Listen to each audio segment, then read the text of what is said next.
Gather around, my children. I want to tell you the story of the time I went to the Begho market. It was many years ago.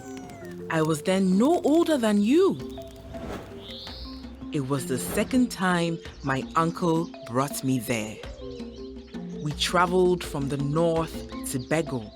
This journey took 2 weeks, and we arrived at the marketplace at the break of dawn, and I was too excited to sleep. Cassie, did you know that people from the forest, the coast, and the savannah regions come to trade in the market?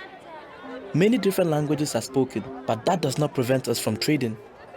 A great variety of goods were sold in different sections of the market.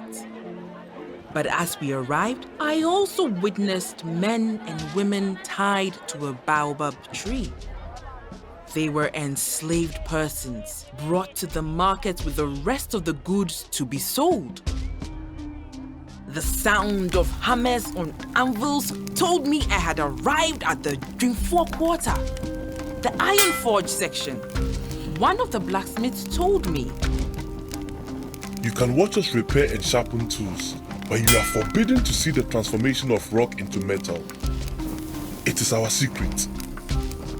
The smelting activities were done far from the houses to protect their secret, but also because the high furnaces made a lot of smoke and were a fire hazard. I went to see the Muslim Kreml Quarter. Muslims were not only trading in this place, they also lived here. The atmosphere was very different. A few people coming out of the mosque, some were praying, and different languages could be heard.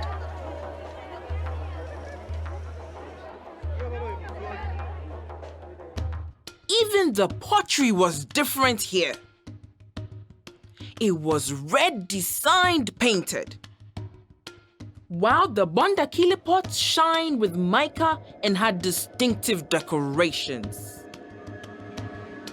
It was not surprising to hear the sounds of wild animals in the middle of the market. The food market traded grains such as sorghum, millet, and rice, but also live cattle, alongside a great variety of bush animals, porcupines, baboons, mongooses, and many more. Hunters also displayed the kill of buffaloes and antelopes. You can't imagine the noise and the smell. Cassie, do you want a monkey for dinner? Would you prefer some yams or cocoa yams? I sell plenty of delicious tubers. I couldn't resist. Yams are my favorite. Suddenly, I heard ivory trumpets in the distance. They were used to announce the presence of the chief. I rushed to admire him. Make way for the chief.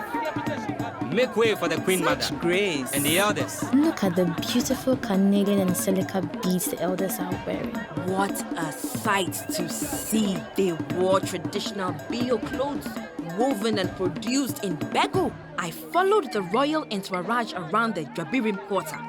Some of the elders were exchanging commodities for gold. The merchants used brass and ceramic weights of different shapes and scale to measure quantity of gold with great precision. Many traders brought luxurious objects to the Queen Mother in the hope that she would purchase something. She chose an ivory comb, silica beads, and a spindle haul she intended to use for spinning cotton. At the Brong and Kreml quarters, I saw stalls full of pipes. They were different in shapes and sizes. Some had intricate decorations and designs, while others were plain and simple looking. The artisans and the merchant told me that the large ones are meant for men, while the small ones are for women, and the highly decorated ones are reserved for royals and important personalities. Everyone may afford a pipe. However, not every pipe is affordable. Come sit with us, Cassie. Did you know that smoking has been an important part of people's daily life from the north of Africa to the southern forest regions? Even before tobacco was introduced to Begho, people used to smoke some local leaves called bonto. Can I try?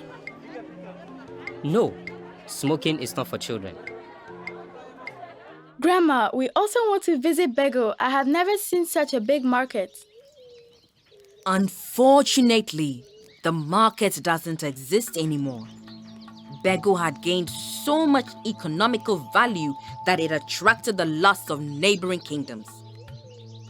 Around 1722, the Asante Kingdom attacked, destroyed, and rerouted trade away from Begho and in favor of their kingdom. All that is left is my memory, as well as my smoking pipe.